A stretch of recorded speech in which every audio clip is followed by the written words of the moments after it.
Today at the National Press Club, former Prime Minister Malcolm Turnbull and former Lord Mayor of Sydney, Lucy Turnbull, the couple will discuss the role architecture can play in designing and building better cities and urban areas. Malcolm and Lucy Turnbull with today's National Press Club address.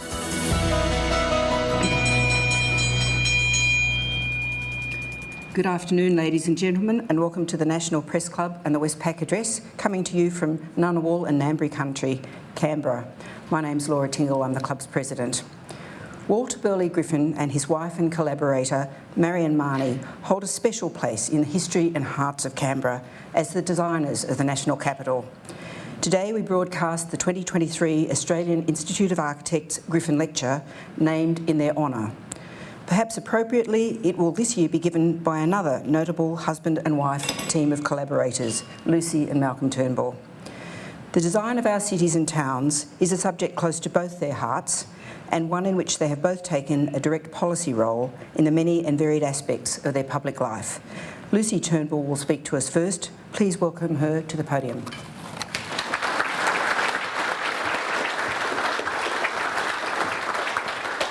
Thank you very much, Laura, and to all the audience in the room and everywhere else. Thank you very much for listening to me. You can listen to Malcolm, absolutely, but thank you for listening to me. And I too would like to acknowledge the traditional custodians of this land and pay my respects to their elders, past and present. Now, as Laura said, the Griffins were a very effective team, collaborating couple who were also great collaborators. And Canberra, which I had we both had the huge enjoyment of walking around today, is truly stamped with the vision that they had back in about 1911. And that vision was to have not just a capital landed in the bush as if from outer space, but also to have bush in the capital. The bush and the natural landscape of Canberra is an essential part of its core, and it has remained so despite a lot of higher density development.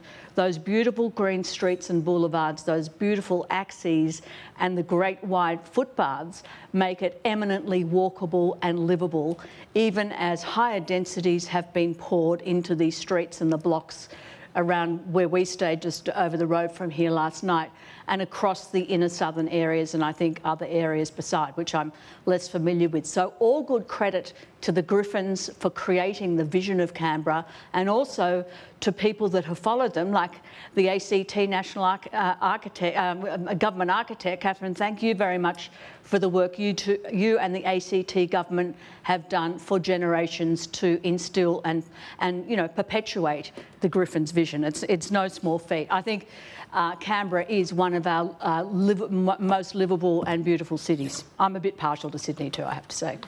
All of them, but particularly Sydney and Canberra. So I'd like to speak quite a bit about architecture and design today, but also to put it in the context of where we currently stand. We have an intergenerational housing affordability crisis. There is no doubt about that. If you look at any of the statistics, people who are either millennials or Generation Z have much lower levels of home ownership and much lower expectations of home ownership than previous generations.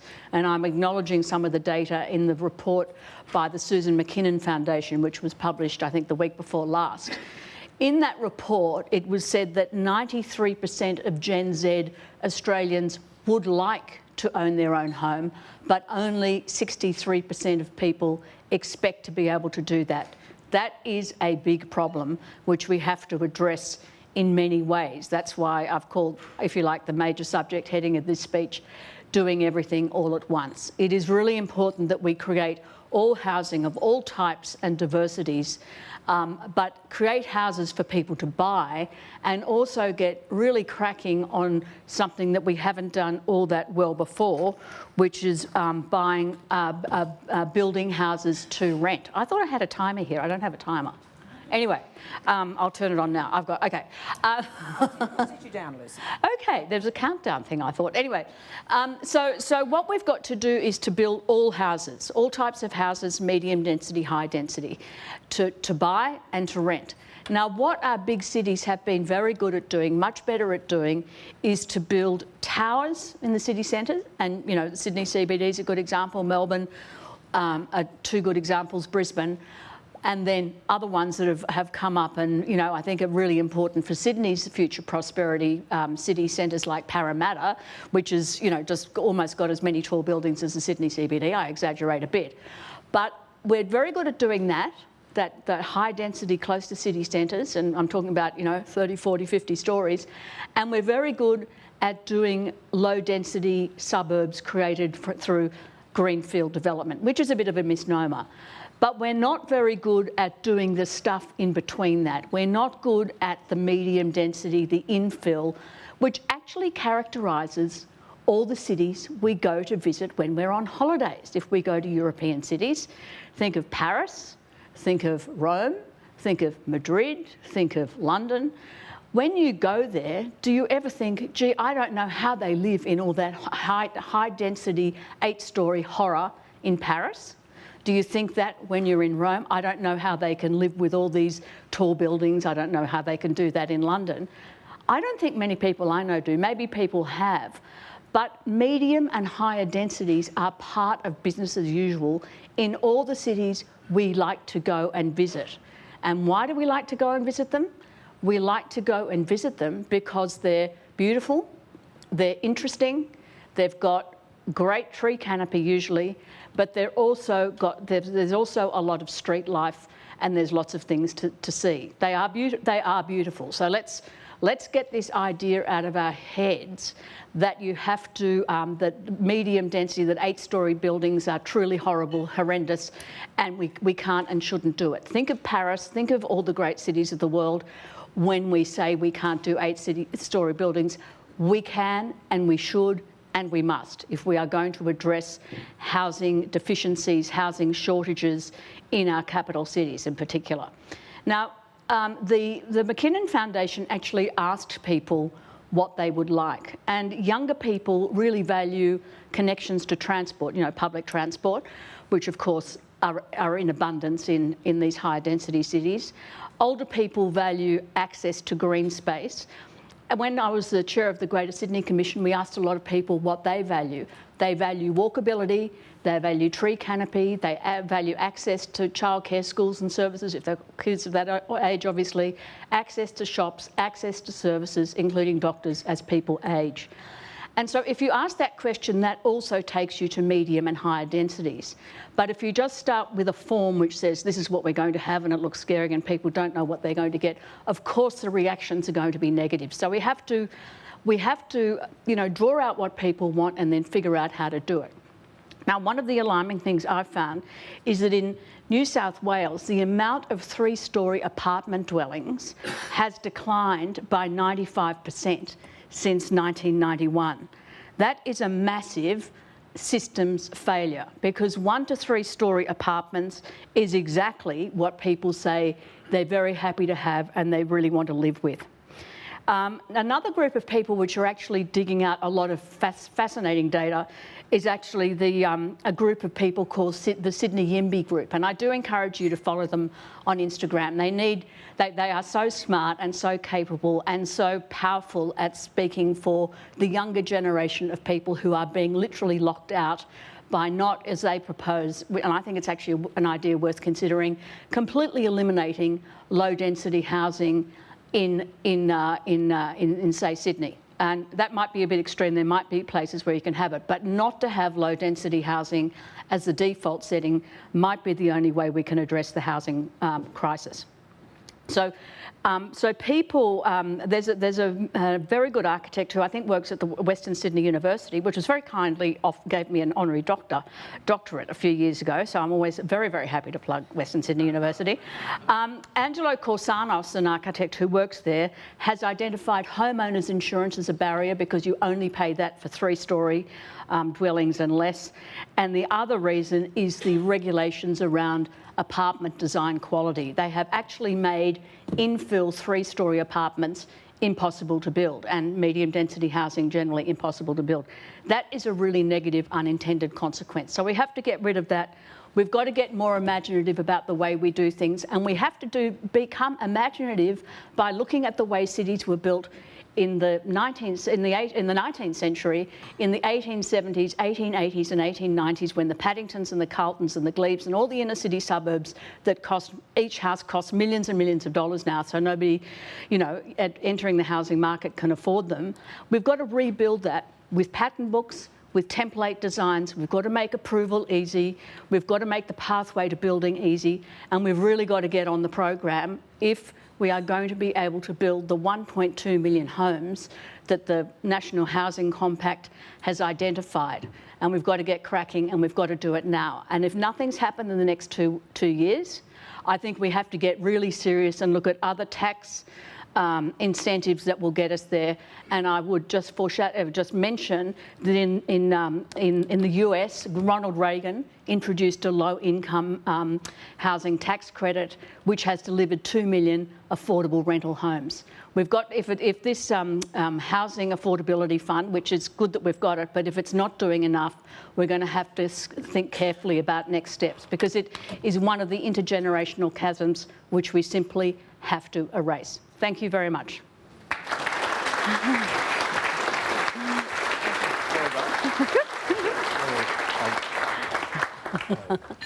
Past you. Yes. Thank you, Dave. Sorry.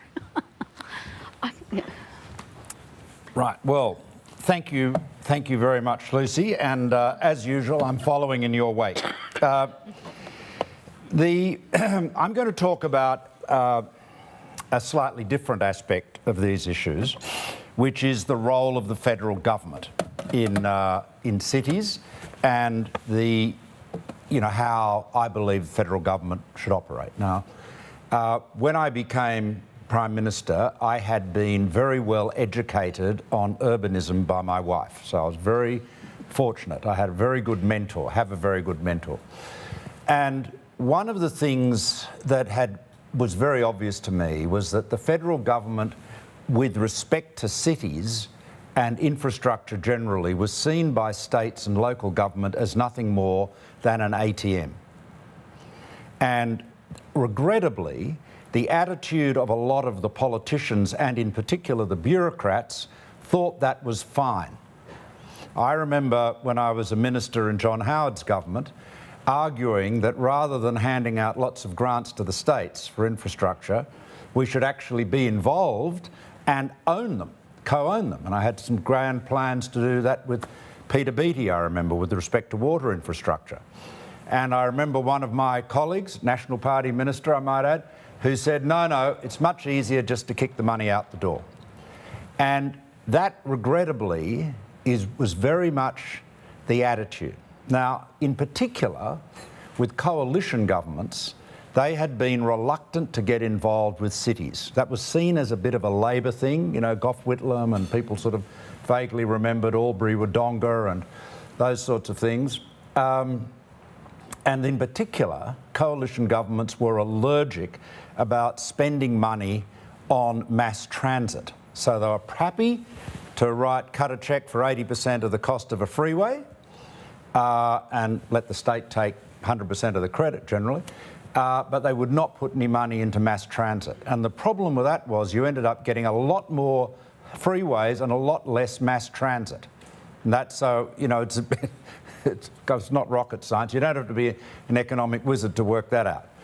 So I wanted to change a bunch of those things. And so my government started spending money on mass transit. In fact, one of the first things we did was put money into a light rail extension on the Gold Coast. And by the time I left the office, we were funding mass transit in every state in Australia.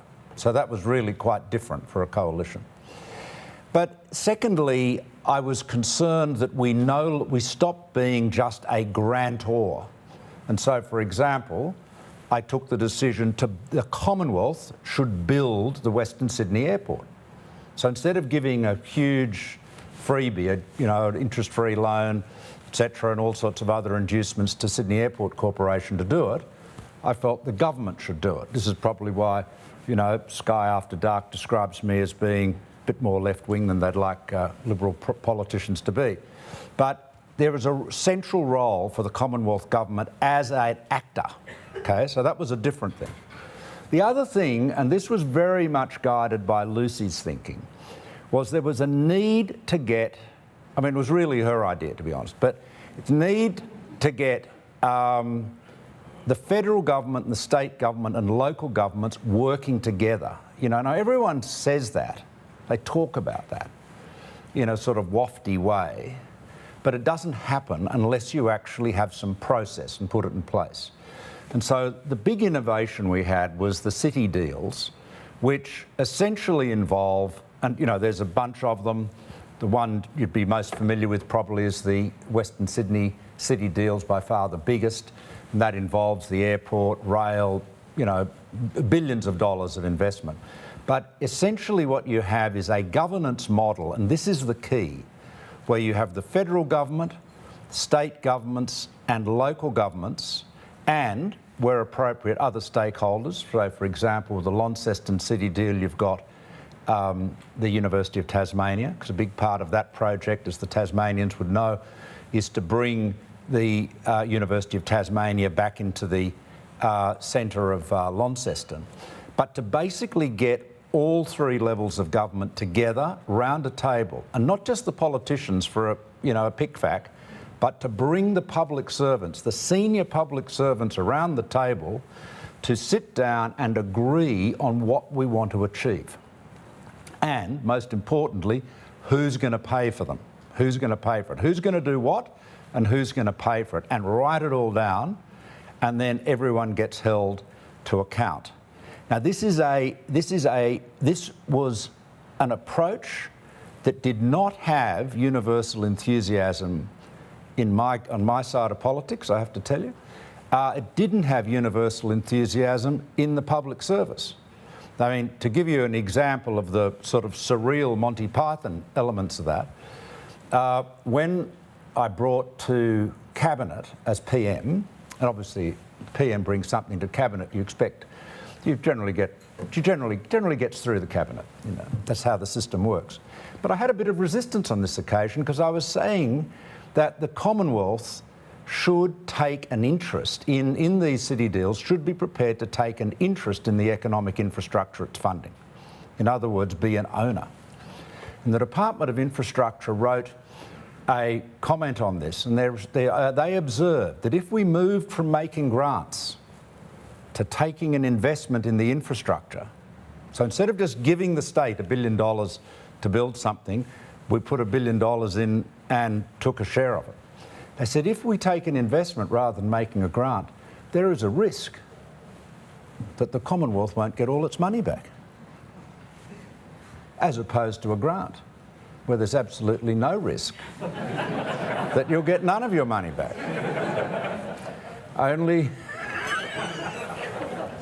So these are the surreal moments that confront someone who goes into politics at an advanced age and sometimes wonders why it's a different world.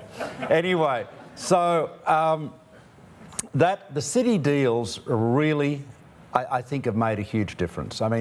The Western Sydney City deal, again, paying credit to Lucy, is really designed to create, power, energise the Western Parkland City. So the Greater Sydney Commission's big idea, or biggest of its big ideas, was to no longer look at Sydney as, a whole series of dormitory suburbs going into the CBD, but recognise that it's really three cities: the Eastern Harbour City, what we know as the CBD, the Central City in Parramatta, that Lou spoke about a moment ago, and the Western Parkland City, the big economic, engine of which, of course, is the airport, which I might say, I think it's the only infrastructure project in Australia can say this of, is actually on budget and on time. So due credit to the operators.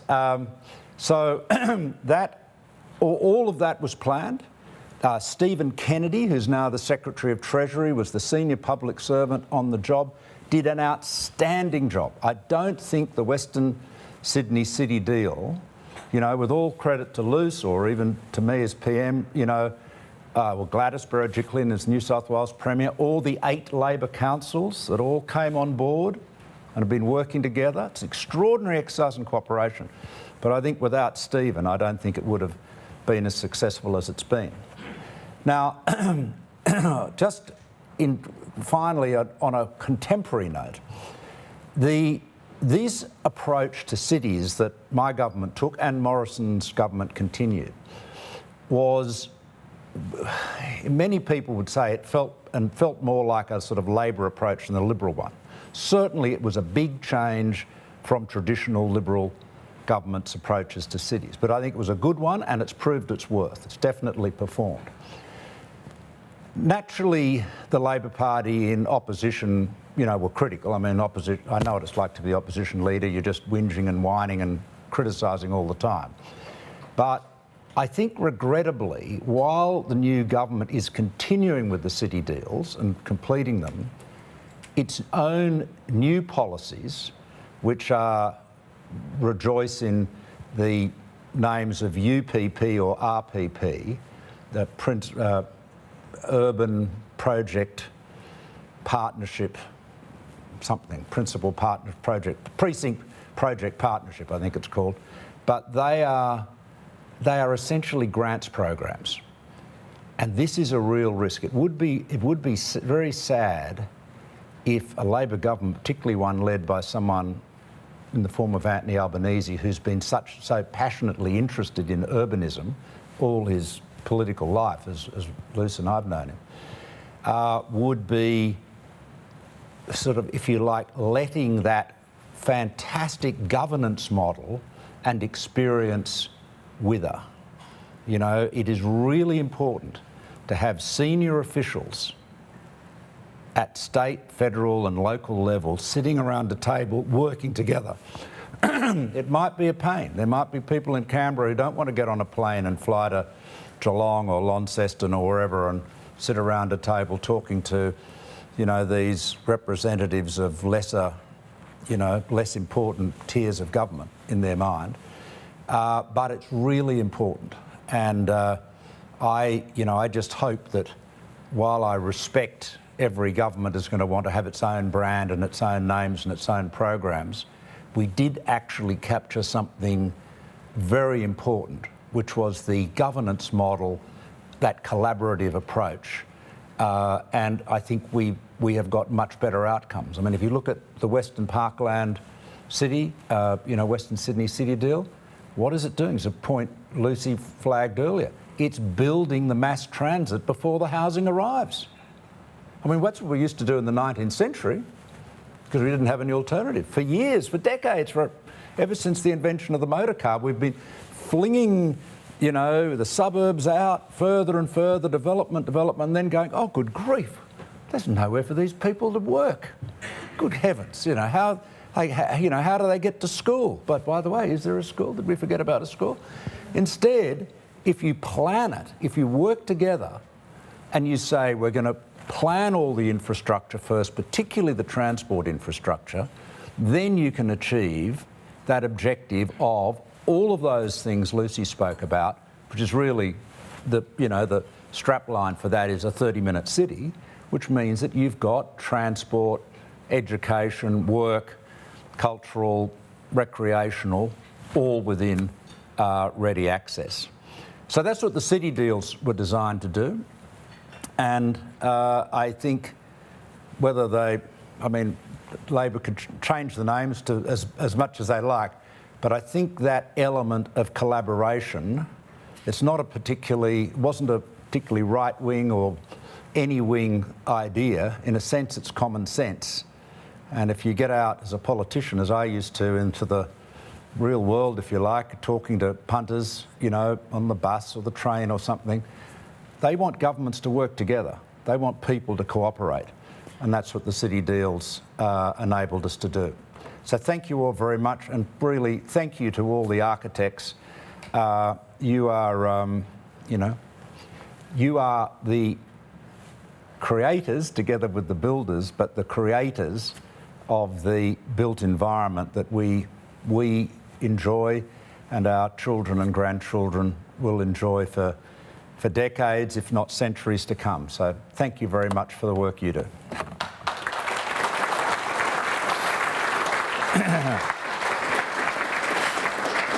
Thank you. Well, thank you to both of you. There's a lot to unpack in what you've talked about, both in terms of governance issues and how you actually wrangle this. But as an original Sydney-sider, Lucy, I was feeling people hitting their pacemakers at a great rate of knots when you talked about how we have to do things to Paddington and Glebe. No, copy Paddington and Glebe. Copy them. Oh, okay, you can all sort of relax, people. But I mean, this is an interesting issue. I mean, yes, Western Sydney, there is more of a scope for green fields out there, but you're really talking, Lucy, I think, about infilling closer into, say, in the Sydney CBD. How do you actually achieve that, given the sorts of real estate values that are there, and what sort of levels of government? I mean, do we need to sort of have more of a national conversation about the way we live? I mean, post-COVID, people have been talking about downsizing. There's been talk about repurposing CBD office blocks. People's expectations about where they're going to live have changed quite markedly just even in the last 20 years. How do we actually capture the conversation about what our cities can look like so that it's not just 50-storey towers or the spread? Yeah. Well, I think that's why I would actually commend the work that the McKinnon Foundation has done, because they actually have asked 3,000 people right across Australia. I would like those conversations. The Sydney YIMBY group actually had a conversation like that, actually, with Kylie Tink, the member for North Sydney. I think these conversations need to happen at a local and regional scale. At the Greater Sydney Commission, it's now become the Greater Cities Commission. We had, we got a prize for community engagement. We had, so many meetings, so many conversations. What we did at the Greater Sydney Commission is we actually made sure, like Malcolm did with the federal, state and local government, inside state government, we made sure, and they were on our commission, we had transport, health, education, planning, all the key agencies that deliver cities sitting at the table with us deciding on the plans. Then the next stage is to take it to the community. And well, that's what I was saying. If you ask the community the question, say if you're an older Australian, say you're in your mid-60s or even 70s or whatever, and you don't want to live in the house you live in because it's too big and it's hard to look after and it's hard to maintain. One argument says you should sell your house and move to an apartment. But the problem is there's no apartment anywhere near you where your friends are, or your bridge club or your golf club or whatever, your social connections, anywhere near you that you can move into. So that's not an option. So that means we need more housing for people to downsize into. Most of the apartment market is 1 to 2 bedroom investor housing.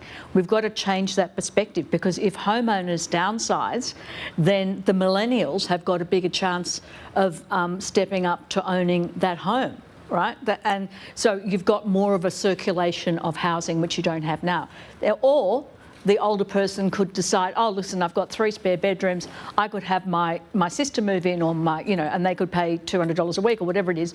If you even take a small amount of rent, you are imperiling, if you're on the pension, you're imperiling your pension, you're paying tax, you're imperiling your land tax exemption in New South Wales. There are all these regulatory barriers to actually forming communes of people of similar ages. So we've got to do a full landscape survey of all the regulations that are tying back and pulling and restraining housing mobility, housing formation, and creative solutions to the housing crisis. Well, Malcolm, you were talking about those 3 areas of government working together plus others, and you're right. I mean, I think the first time I heard somebody say there's too much infrastructure on greenfields developments was at a press conference with Kevin Newman in 1981, and every so often it comes back and my eyes glaze. But, I mean, there have been all these political positions, as you say, against mass transport, for private sector development, a general hostility to cities, or even not hostility, but this sort of view that the coalition did stuff outside the cities, that because it was roads and things. But what have you learnt from all of that about what sort of network or do you need an authority of some description, at the risk of adding to the bureaucracy, that actually acts as a permanent coordination force in all of that? Well, you've got Infrastructure Australia, I suppose, but that provides some advice. But no, I think I don't know that you need any more bureaucracy. I think you need bureaucracy to do its work. And that means being more than just an ATM and getting involved. I mean, if you look through the city deals, and there's about a dozen of them now, there are a whole range,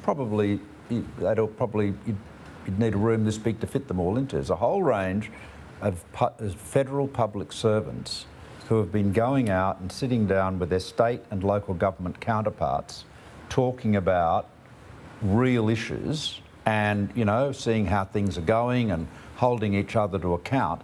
That is real, grassroots experience, and I think it's very important.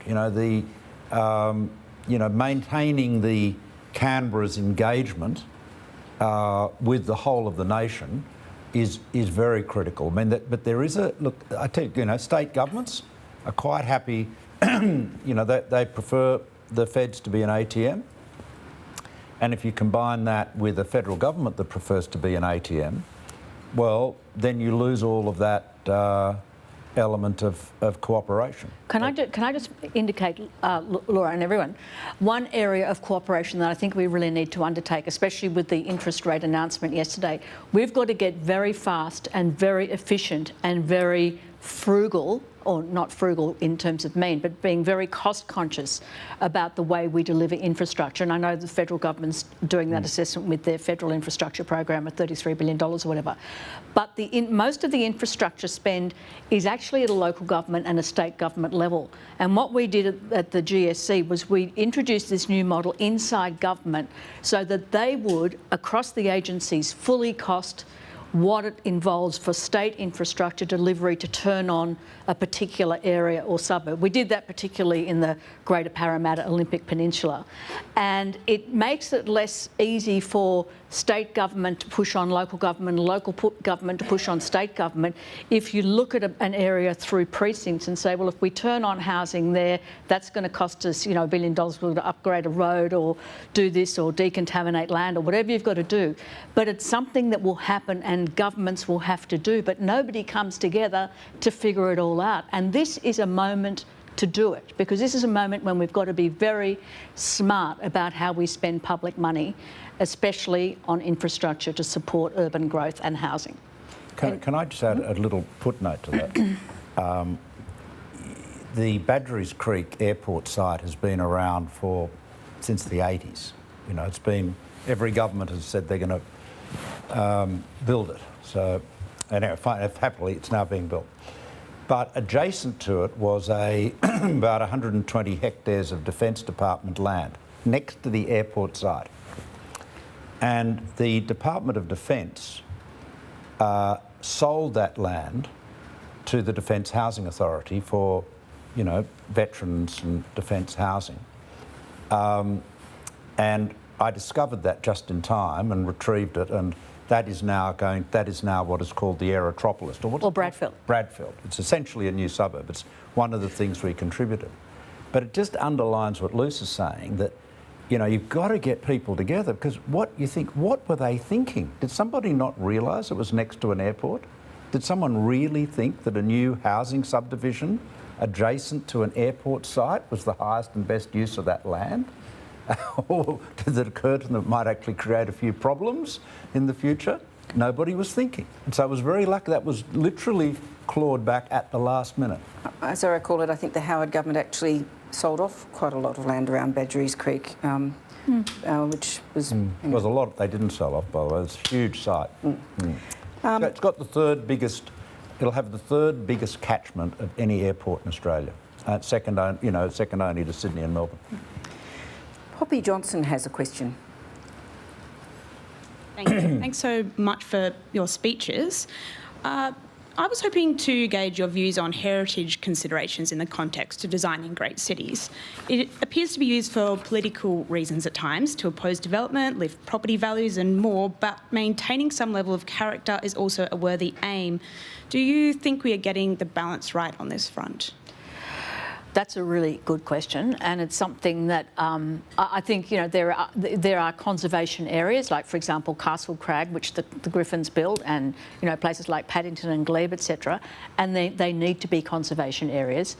But there are some rules which I kind of question whether they really make a lot of sense. In Paddington, which is a conservation area, you cannot put solar panels on your roof if it faces the street. You can do it out the back, that's not a problem, but you cannot have solar panels facing the street. Now, solar panels aren't exactly a high impact object, and most of the roofs are, you know, corrugated iron. So I don't see a logical reason for that, because you've got to, heritage is vitally important, but you've got to balance it with other things like reducing home energy costs. So I think, and I have seen heritage used as a shield to prevent development, but you shouldn't let it be a shield all the time. But you've got to value it, but it can't be a shield for another cause. Do you think it's, I mean, how important is it, or how significant is it as an issue, as a sort of as a stumbling block to the sorts of redevelopment, you know, we might be talking about? Yeah. Well, one of the redevelopments I was on the design advisory board for was the big redevelopment of the old brewery site in Chippendale, and heritage was very much used as a shield to stop high density development. It was taken into account, but, you know, certain stakeholders wanted the whole thing to be kind of locked down and very, very low because of the extraordinary heritage values. Now, the important heritage buildings were kept. You've just got to take a practical perspective and say, if it's moderate heritage significance and you can build houses for 1,000 people and you can build a beautiful park in the middle and everything that's happened at Central Park in Chippendale, you've got to make that balance. But being in power, being in government, being in planning, being anywhere, it's all about getting the balance right, saving the very important things and respecting and valuing them, but understanding the rules that are actually not really helping anything. Julie Hare. Thank you for your speeches, both of you. I'd like to bring up the topic of golf courses. The Sydney Morning Herald has revealed in Sydney's eastern suburbs alone there are 13 golf courses that take up 566 hectares, which are quarantined for a small number of mostly wealthy men. This is land that would have been originally public land grants and are now used for an exclusive few. I walk my dog on a golf course in Canberra, illegally only at dark in winter, so no one catches me. Where are the police? Yes. I mean, policing in the ACT, you know. Terrible. Should we rethink golf courses in terms of land availability? Well, speaking as an older man who doesn't play golf, I mean, I think I've handled, you know, a golf club maybe once or twice in my life. So, well, you look, I mean, Lucy's right, you know, about the same answer as with heritage. You know, it's competing priorities. Getting the balance right is important. Interestingly, it's important that those golf courses you talk about in the eastern suburbs, most of them are actually in the Botany Aquifer, which is the very fine aeolian sandy aquifer that runs from Oxford Street, you know, from the ridge that Oxford Street runs on down into Botany Bay. And so you would certainly want to keep them as open spaces. But yeah, look, I can see all the arguments. I see the Premier seems to have changed his mind on it, hasn't he? Yeah, I think he's gone back and forth. Anyway. I think, listen, neither of us is golfers, so I don't think we're exactly the right people to ask about this. But you know, I've played golf once or twice, and 9 holes was plenty for me. I mean, I'm one of those people who think it's a good way to destroy a walk. So you know, I totally understand that people think, oh well, we need to actually give more open land for people to use, you know, to walk or take their dogs legally, etc. But I also understand that some of these clubs, and I think the Moore Park one is, you know, like it's open. Like you couldn't call the Royal Sydney Golf Club open. No, you know, membership is fiendishly expensive and quite exclusive, can I say? So you need to actually, this is the paradox, you need to actually make a calculation of how many public golf courses there are before you say there's too many. Because if some of them cost $15,000 or $20,000 a year, whatever it is, I have no idea, then you want to be careful about saying they are part of the golf club universe when you've got a membership for a club of maybe 2,000 people. It's not many people who are using them. What you need is golf courses that are accessible to the public. So the risk of shutting down publicly accessible golf courses is real.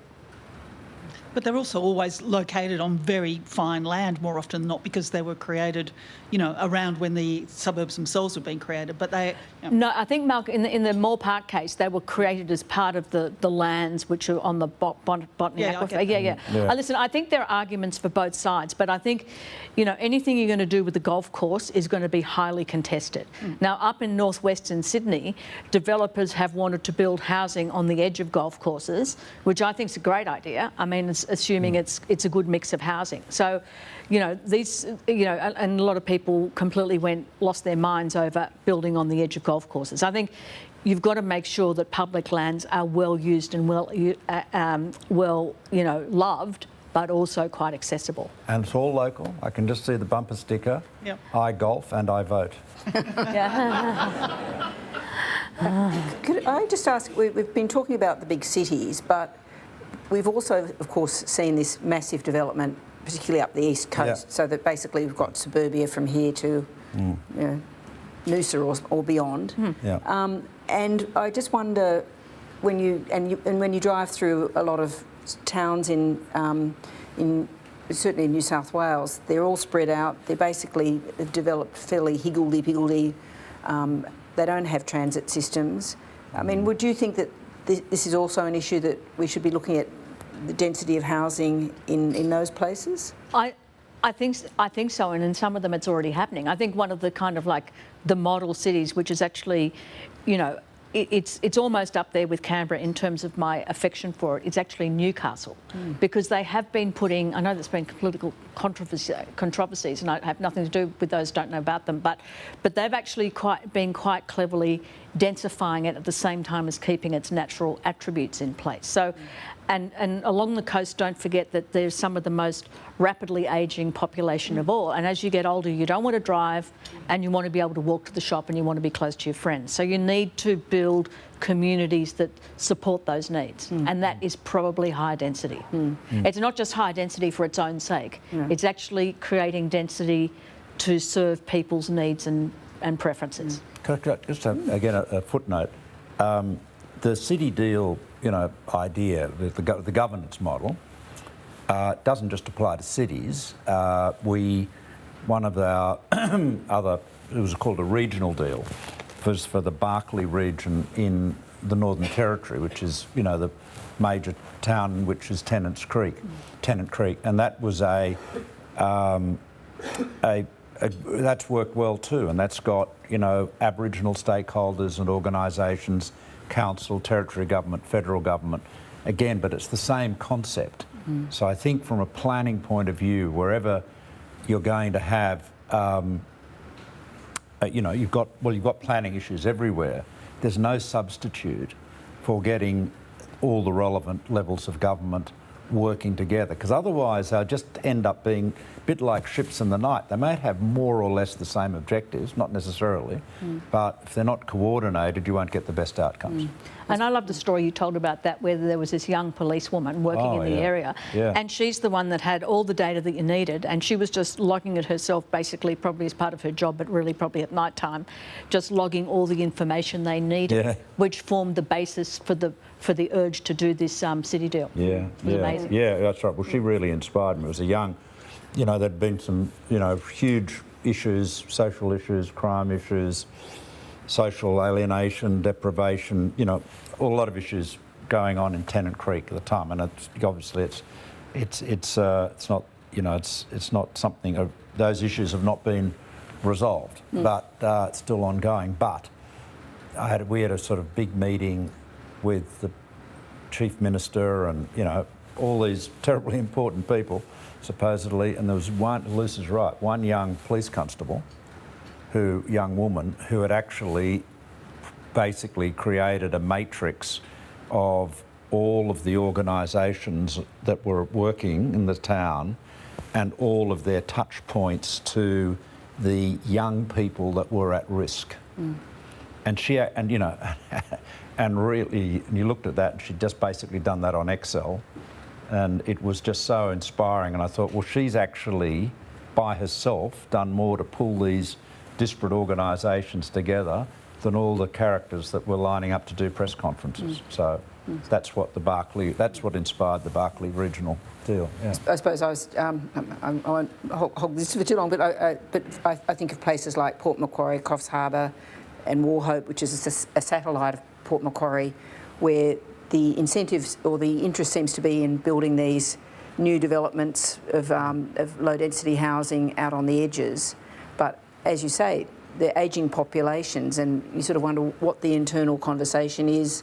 Sorry if I've just maligned several councils that I shouldn't have, but it doesn't seem like that there is that sort of push there to sort of say, well, there's got to be a mix. I mean, you've got to have the ability to have people at different stages of their lives have needs, and different, same stage of their lives have different tastes and budgets and so forth.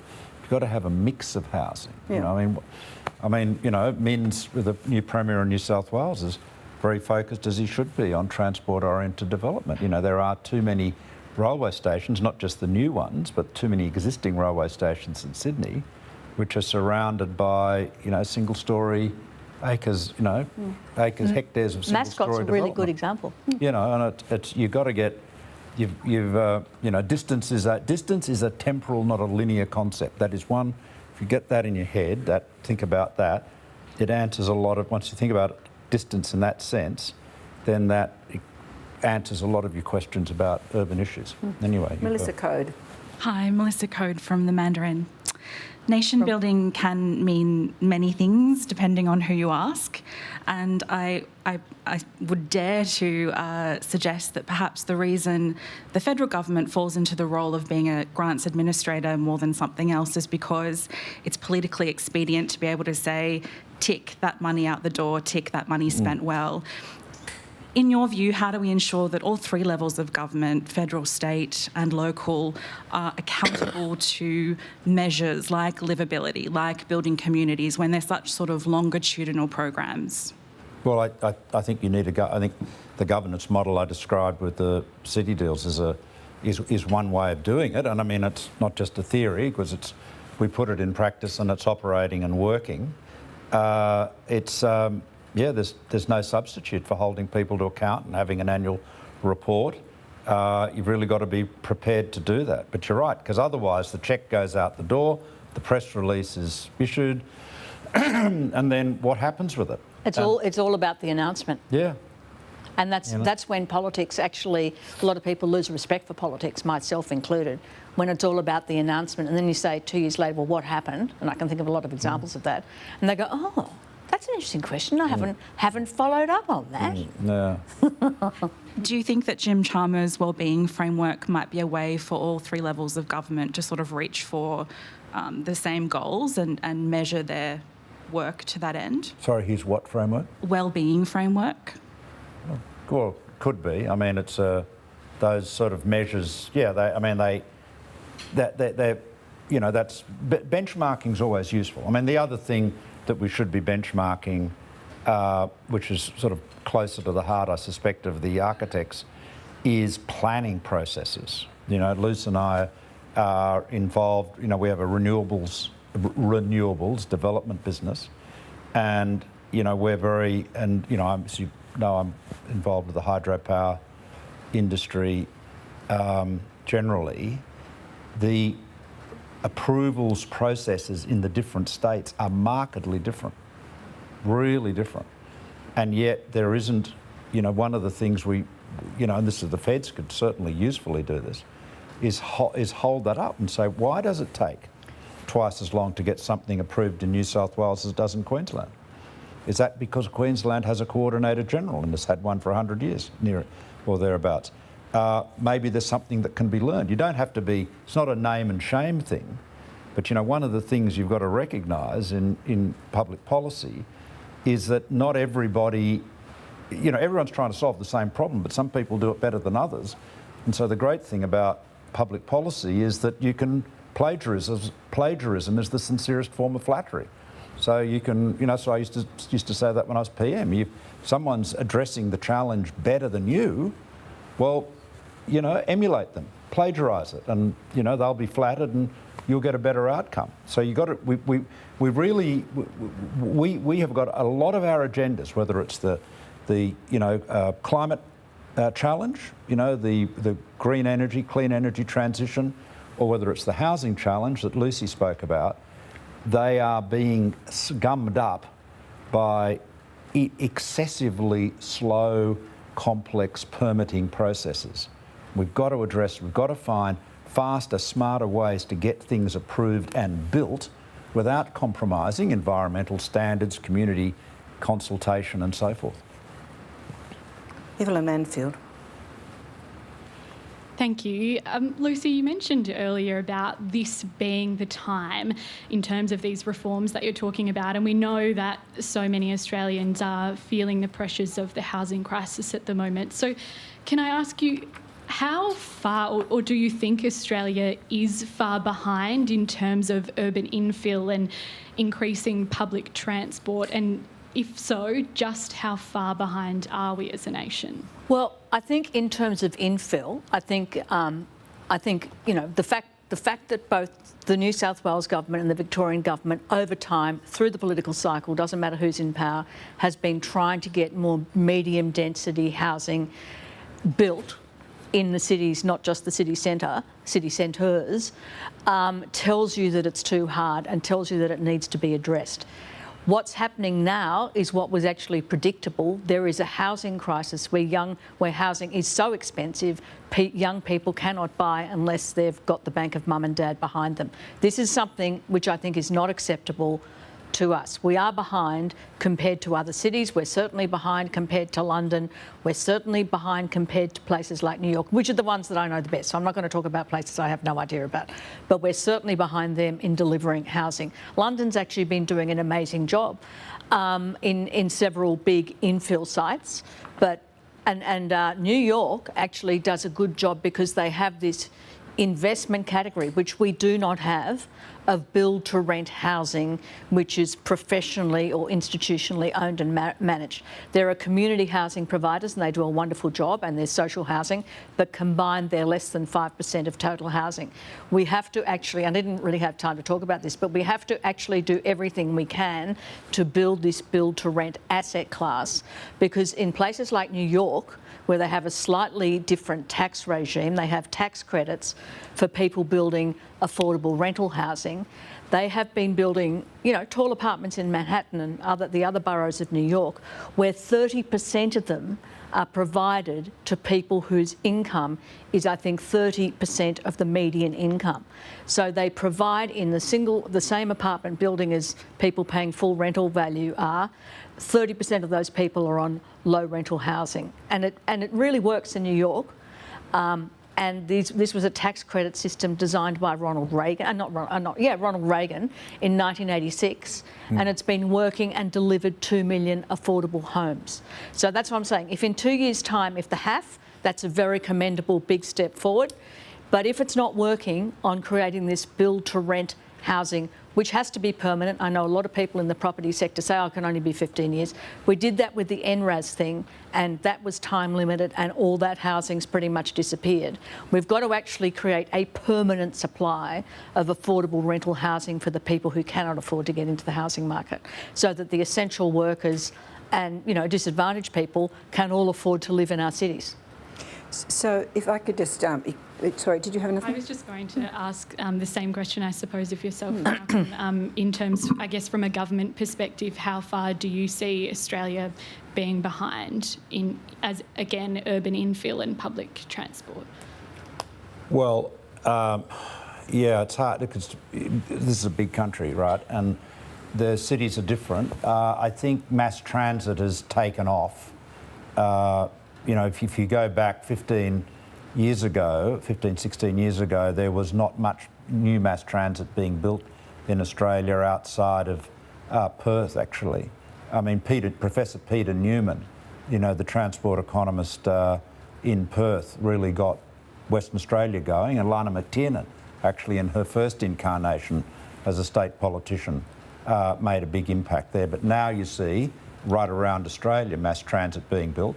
I think one of the contributors to that was the federal government, following, my government, started doling out money for it. And in New South Wales, started paying for it. In New South Wales, it was leasing the poles and wires, which freed up a lot of capital, which got cycled into transport. That's right. But I think we're getting better. But it takes, all of these things take a lot of time. But there's no substitute for putting the linear transport infrastructure in first. It's a lot easier to do that. And that's the thing that we've forgotten. That's the thing we remembered, say with the Western Sydney. So that line that comes down, from the Northern Line down to the airport and the Aerotropolis and so forth. That was part of our Western Sydney City deal.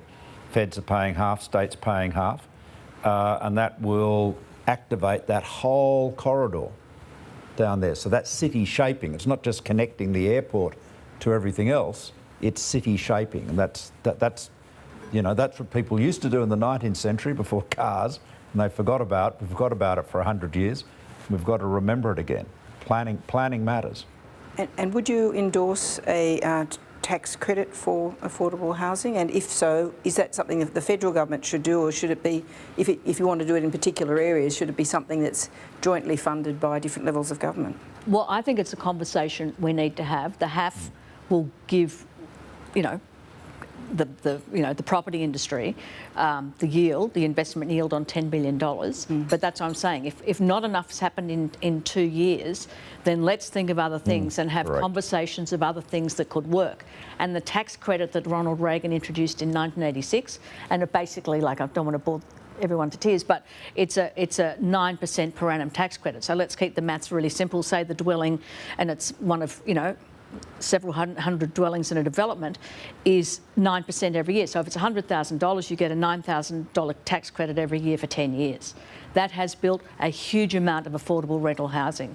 And if you look at the housing starts in the US now, it's the single density housing, the single dwellings that are actually not meeting expectations, but apartment building is. So there's something to be said for having a tax system that is pro-density. Natasha Chrysanthus. Hi, Natasha from the Sydney Morning Herald and The Age. I had a couple of questions, if that's all right, but just to pick up on the conversation around tax, Lucy, you were talking about the potential room for tax incentives in future. Malcolm, you obviously fought an election in which taxation policy around housing was a big part. I would just like to invite your reflections, I suppose, on how the tax system as it stands today has contributed, if it has at all, to the housing crisis that you've identified. Well, okay. Well, obviously, the biggest tax break on housing is the capital gains tax free on the, on your residence.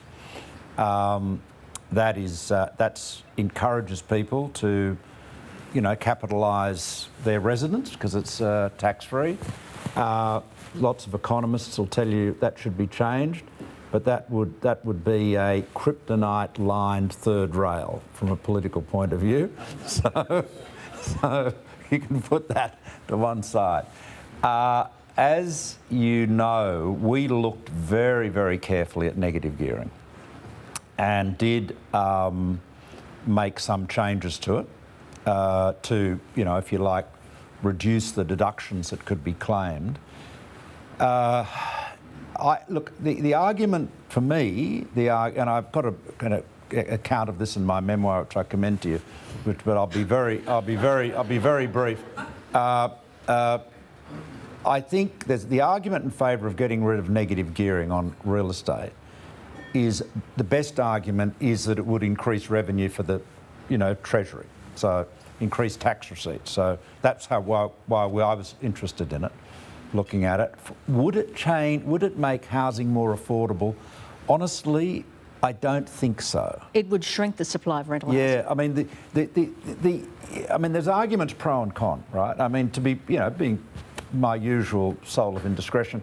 ScoMo was very, very interested in it, very keen on it, as something to announce with respect to housing affordability. But the more we looked at it, we couldn't see that there was going to be a link between that and making housing more affordable in the long term. It might have an impact very short term, but you look at the UK, for example. They haven't had negative gearing of that kind there for years and years. I mean, God knows when it was last available there. They've got the same challenge as we have. I mean, regrettably, the clear message is, and this gets back to what Lucy's been saying, is if you want to have more affordable housing, you've got to increase the supply. And so that's why in America, the cities that have the most Ed Glazer's work, outlines this very clearly.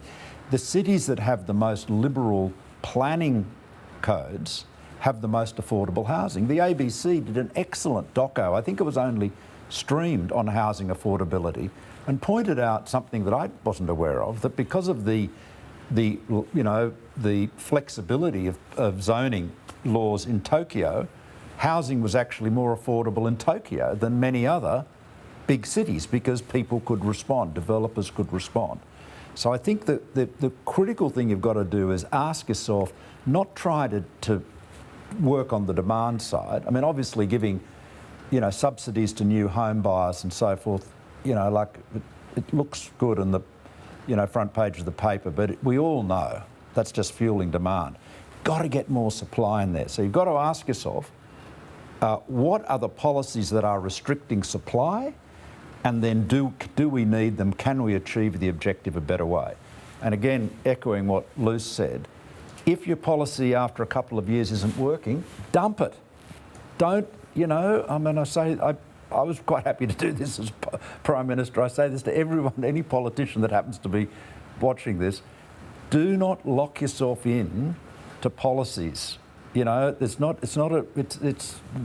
one's got the right answer. No one's absolutely got the right answer. If something's not working, dump it and do something else and be upfront about it. Can I just give you a little sort of data point that I came across in that McKinnon report? Of the Gen Z people surveyed in that report, I think 15% of them, it could be 19%, so either 15 or 19, are negative. They have negative gearing. So they've bought an apartment or a house or whatever with negative gearing, and that's quite a big chunk of the Gen Z universe. So if you suddenly, and that's obviously their pathway into eventually buying a house. So sort of you don't want to you want to be careful of what happens if you do something. But the negative gearing thing, and I must say we don't do any negative gearing ourselves, but you be careful what you wish for, because if you're suddenly shrinking the supply of rental housing that individuals now own, the mums and dad investors, that's a big thing before you get the build to rent housing supply up. So on supply and on YIMBYism, which I think you're a fan of, to ask you about your backyard, do you think that the eastern suburbs and eastern areas of Sydney, Rose Bay, Double Bay, Point Piper, even Edgecliff, should have higher density development? Well, there is a lot of density there now. It's one of the higher density suburbs of areas of Sydney. There are a lot of like medium density apartments all around where we live. Strangely enough, but also a lot of speaking as the former member for Wentworth, two-thirds of my I paid great attention to these things because I wanted to get re-elected,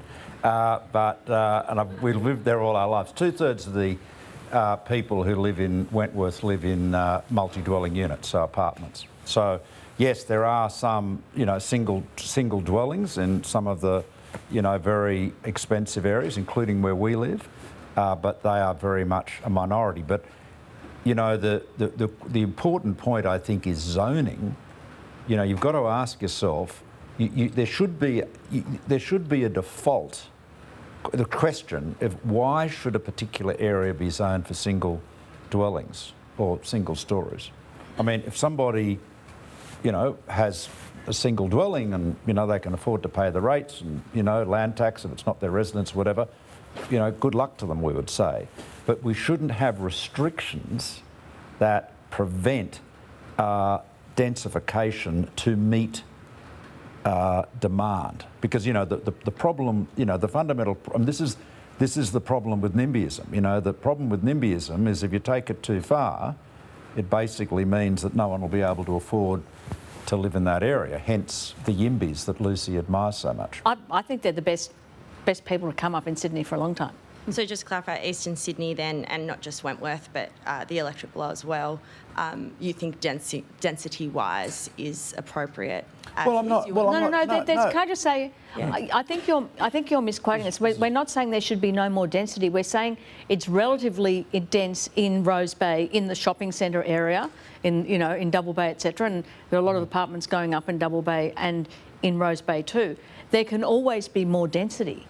But, and it has to happen everywhere, not just the eastern suburbs. I think there should be more density absolutely everywhere. But people think density and they think 50-storey towers. What they've got to think of is Paris and Rome, not Manhattan. Well, you see, basically, I think what we're talking about is, as my late father used to say, there's a difference between scratching your ear and ripping it off. There is a difference between single dwelling, single bungalows on the one hand and 50-storey, apartment blocks on the other. You can have a lot of densification in the middle, and that's really the point Lucy's making. And of course, these cities that had apartment buildings that were built before elevators, yep. Of course, you couldn't have a 20-storey building because nobody could get to the top of it. So I think that medium scale, even the medium density you get, even if it is single-storey and terrace houses, in the old Victorian suburbs. But just on the point about the density, the point we're making about the inner city areas of Sydney are increasingly denser, but you've got to really got to be looking at transport hubs, I think. Our final questions from Julie Hare. Me again.